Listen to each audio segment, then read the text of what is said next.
Hello friends, welcome back to my channel. मेरा नाम विकी। तो मैंने पहले एक वीडियो बनाया था जिसमें मैंने बताया था कि मलेशिया का जो वीज़ा है ओपन होने वाला है, कॉलिंग भी ओपन होने वाली है, तो थोड़ा सब्र करिए। तो अभी वो टाइम आ गया है। तो आज के वीडियो में आपको बहुत बड़ी एक खुशखबरी देने वाला हूँ। जो भाई बहुत एक्साइटेड थे मलेशिया आने के लिए, तो फ़्लाइट का शेड्यूल आ गया है, जो मैं आपको साइड में दिखा देता हूँ। वीडियो की साइड में आप देख लेना। ये शेड्यूल आ गया है।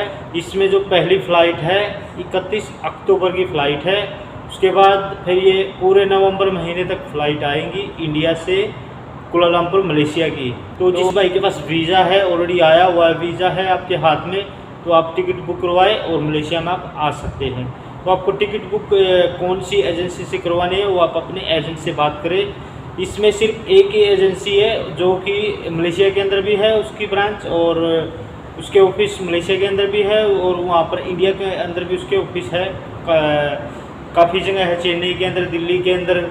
तो आप अपने एजेंट से बात करें, या फिर मैं आपको नंबर डाल देता हूँ, ये स्क्रीन में आप नंबर देख लेना। ये जो ऑस्कर हॉलीडे वाले की सिर्फ एयर इंडिया की फ़्लाइट आएगी, आपको कोई दूसरी एजेंसी की अपने कोई भी फ़्लाइट बुक नहीं करनी है, नहीं तो आपके पैसे ज़ाया हो जाएंगे। तो आपको सिर्फ एयर इंडिया की फ़्लाइट बुक करनी है। प्राइस की बात करें, प्राइस तो आप अपने एजेंट से बात करें कि कितने पैसे मांगेगा, लेकिन मैं हम मलेशिया की बता देता हूँ। मलेशिया से अगर यहाँ से अभी इंडिया जाते हैं तो अप डाउन का किराया लिया जाता है। पहले जो टिकट 550 रिंगिट की आती थी, अभी वो 1150 रिंगिट की हुई है, क्योंकि एक तरफ से पहले खाली आ रहा फ्लाइट और एक तरफ से भरा आ रहा था, तो दोनों साइड के पैसे ले रहे थे।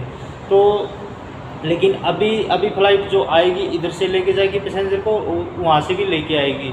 तो हो सकता है उसमें तो आपका जो प्राइस है थोड़ा बहुत कम हो जाए, लेकिन उसमें जहाँ तक एस्टिमेट है वहाँ से 15 से 20 हज़ार तक की आपकी टिकट होएगी इस टाइम। क्योंकि फ़्लाइट और जितनी भी कंपनियों की फ़्लाइटें सभी बंद है, सिर्फ एयर इंडिया की फ़्लाइट चल रही है। तो आपको अगर आप मलेशिया में आना चाहते हैं तो ये जो थोड़ा सा एक्सपेंसिव होगी टिकट, तो आपको ये ध्यान में रखना पड़ेगा। आपकी टिकट एक्सपेंसिव होगी तो अगर आपको मलेशिया में आना है तो पहले की तरह नॉर्मल भी आएगी टिकट, ऐसी बात नहीं है। पहले की तरह नॉर्मल भी आएगी टिकट, ऐसी बात नहीं है, क्योंकि इस टाइम सभी फ़्लाइट बंद है। सभी जितनी भी एजेंसियाँ सारी बंद है, ट्रैवल एजेंसियाँ। सिर्फ एक ही कंपनी की फ़्लाइट चल रही है इंडिया के लिए, तो इंडिया की फ़्लाइट है। बाकी जो अलग अलग मतलब अलग अलग कंट्री की, जैसे पाकिस्तान की पाक एयरवेज चल रही है, इंडिया की एयर इंडिया चल रही है। तो हर कंट्री की अपनी अपनी फ़्लाइट चल रही है। मलेशिया की मलेशियन एयरलाइंस चल रही है। तो जब सारी फ़्लाइटें ओपन हो जाएंगी तो फ़्लाइट सस्ती भी हो जाएगी। तो इसमें जो पहली फ़्लाइट है 31 अक्टूबर की तिरुचिरापल्ली से है, उसके बाद फिर दिल्ली है, उसके बाद फिर हैदराबाद है, और ये जो तो चौथे नंबर पे है फिर कोच्चि है, उसके बाद फिर ये चेन्नई है। तो ये 5 स्टेट से फ़्लाइट जाएगी इंडिया से कुआलालंपुर के लिए। तो अगर आपका बजट है, मतलब अगर आप चेन्नई जाना चाहते हैं, चेन्नई से अगर आप आते हैं तो वहाँ से आपको थोड़ी सस्ती फ़्लाइट पड़ेगी। अगर आप दिल्ली से आते हैं तो थोड़ी महंगी पड़ेगी। लेकिन अगर आप हैदराबाद और चेन्नई से आते हैं तो आपको वहाँ से थोड़ी सस्ती पड़ेगी, लेकिन आपका खर्चा जो आने जाने का वहाँ से लग जाएगा। जो अगर आप दिल्ली से आ रहे हैं तो आपको ट्रेन में चेन्नई आना पड़ेगा, तो वही उधरी बात आ जाती है। तो इससे अच्छा आप दिल्ली से ही फ़्लाइट बुक करें और तब आए।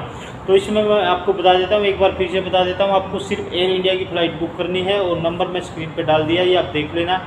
आप पहले एजेंट से अपने एजेंट से बात करें। अगर आपके पास वीज़ा ऑलरेडी आ गया तो आप टिकट बुक करवा के आ सकते हैं। तो अभी पूरे महीने फ़्लाइट चलेगी। और दोस्तों, आपने एक बात का ख्याल रखना है, ठीक है ना, आपको किसी भी एजेंट के चक्कर में नहीं पड़ना है फ़िलहाल, क्योंकि अभी वीज़ा ओपन नहीं हुआ है। लेकिन जिनके वीज़े ऑलरेडी मतलब लगे हुए थे, या फिर उनके पास वीज़ा था तो फ़्लाइट बंद होने के कारण वो नहीं आ सके थे, तो अभी आ सकते हैं। आप वीज़ा अप्लाई करके भी आ सकते हैं, ट्रैवल वीज़े पे भी आ सकते हैं। लेकिन जो वर्क वीज़ा है, वर्क वीज़ा ओपन नहीं हुआ है, क्योंकि उसके लिए कॉलिंग ओपन होती है। तो कॉलिंग ओपन है नवंबर से, जो अभी नवंबर महीना आ गया है, तो 29 हो सकता है 29 अक्टूबर से हो जाए स्टार्ट, या फिर नवंबर में तो स्टार्ट हो जाएंगी। तो नवंबर में जैसे ही कॉलिंग ओपन होगी तो आप आ सकते हैं। और अपने एजेंट को पूरी फीस नहीं देनी है, एजेंट को अपने आधे पैसे देने हैं। जब तक आपका पूरा काम नहीं बन जाता, आपके सारे डॉक्यूमेंट्स आपके हाथ में नहीं आ जाते, कॉलिंग लेटर नहीं आ जाता, आपका जो वीज़ा वो लग के नहीं आ जाता, तो आपको पूरे पैसे नहीं देने। जब आप मलेशिया में आ जाए, आप कंपनी चेक कर ले आपको काम पसंद आता है तभी आप पूरी पेमेंट करें एजेंट को, अदरवाइज आप पैसे पूरे नहीं दे किसी भी एजेंट को। और आपको इलीगल यहाँ मलेशिया में अगर आप ये सोच ट्रैवल वीज़ा पर आके यहाँ पर मैं काम करेगा, मेरे को जॉब मिल जाएगी, जॉब तो यहाँ पर बहुत सारी मिल जाएगी, ऐसी बात नहीं है, लेकिन उसमें आपको खतरा भी होता है, आपको जेल में भी जाना पड़ सकता है। तो ऐसा काम नहीं करें। अगर आप मलेशिया में आते हैं तो लीगल तरीके से कॉलिंग लेटर के थ्रू आए आप किसी भी कंपनी में आसानी से काम कर सकते हैं उसके ऊपर। तो आशा करता हूँ आपको मेरा वीडियो पसंद आएगा। अगर आपको कुछ पूछना है मुझे पूछ सकते हैं, कमेंट कर सकते हैं, व्हाट्सएप पे मैसेज कर सकते हैं। और अगर आप मेरे चैनल पर नहीं तो चैनल को सब्सक्राइब जरूर कर देना और वीडियो को शेयर जरूर कर देना।